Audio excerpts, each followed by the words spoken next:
Tiffany shares surging in the pre-market. Company confirms it has received that unsolicited takeover bid from LVMH, the luxury goods giant run by billionaire Bernard Arnault. Offer valued at $120 a share in cash, says that while the parties are not in discussions, the board's carefully reviewing that proposal. This was a $73 stock in December, and David's got more on what their response might be. Yeah, well, we'll see. You know, the next couple of weeks, let's call it next week or so, you can expect there are going to be a number of sessions of this board. They're going to sort of review the plan, review the bid itself. They only hired advisors late last week on the banking side. And so you had a letter that was sent on the 15th of October. By the way, I can tell you that LVMH has been considering at least the potential purchase of Tiffany or for the last 2 years. Right.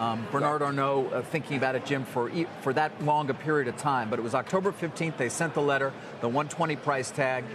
These guys did not hire advisors till, let's call it, middle of last week or so. They're finally getting together. So it's going to be at least another week, perhaps even more, before Tiffany has some sort of response or chooses perhaps to participate in discussions to see what can be done here. 120 obviously is not the price at which they're going to accept, and you can see the stock is trading above that, and the expectation that investors have that it will be a higher price. Let me give you a couple of quick nuggets here based on conversations I've had with people close to the situation, which is that Tiffany's all-time high is 139. I'm told highly unlikely that they would go to that number. You never know, of course, but they're using the word discipline a lot. And people say, well, yeah, but look what you were willing to pay for Bulgari. But that was a 3 EBITDA company. It was trading. It was very, very cheap at the time, so they were willing to go up a lot more. As well, would they go hostile? Would Bernard? No, unlikely that they would go hostile. And by that, I mean, obviously, a proxy fight. Think Broadcom, Qualcomm, something along those lines. No, you do have an unsolicited bid here. You do have a company that has struggled to a certain extent over the last few years. This is a 32% premium to the unaffected stock price. Let's call that Thursday. Before rumors of this started to hit the market. And they're going to have to figure it out, Jim. What do you think when it comes to valuation? Well, look, this is a company. Boglio came in. He's the CEO. And Boglio inherited a really, an undermanaged company. He had a terrific plan. He has some bad luck. The plan was to expand into Hong Kong. They lost 6 business days in Hong Kong because of what's going on.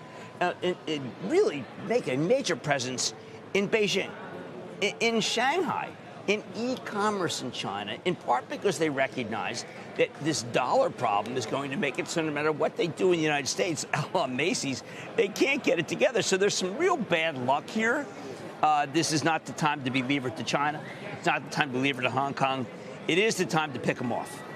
It is the time, right? You say, to try to see, particularly because of the Hong Kong weakness, which is unexpected. But maybe they've got a plan in place that is going to.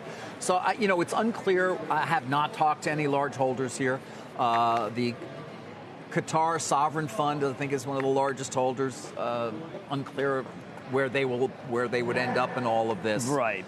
But LVMH is going to have to wait a little while here and see what it is that Tiffany chooses to do as their board sort of starts to review things. There's got to be at least a couple of board meetings between now and then.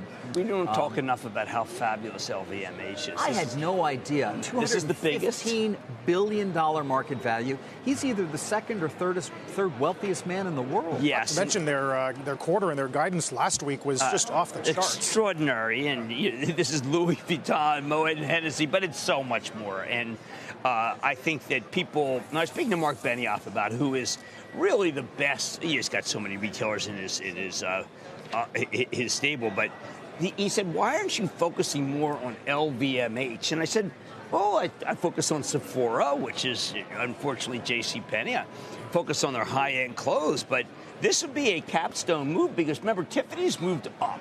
One of the things that this management's done is go heavily toward platinum and gold.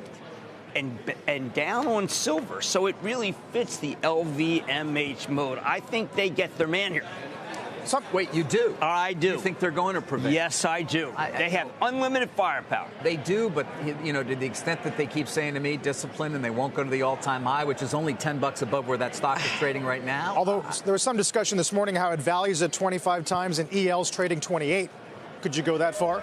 It's funny. Yale reports this week, and there's a lot of, again, chatter that Yale's going to miss, in part because a new survey put out by Piper that younger people today. are not putting makeup on. That is very different from what Fabrizio Freire, who's the CEO. Yale has a much higher growth rate. Yeah, Yale's just, Yale's pristine, and it really is. When you speak to Yale, by the way, what do they like? LVMH. Everybody worships LVMH except for us, because we have not spent enough time on it. Well, today's the day. Look, let's put it this way. If anyone's going to get him, it's wants them. to join us sometime to talk about how rich he is, and we're happy to have him on. I tried to go to Tiffany on Friday with my wife, and they were right in there. I'm waving at them, and it was closed. It was 1 minute after. They lost a very big sale.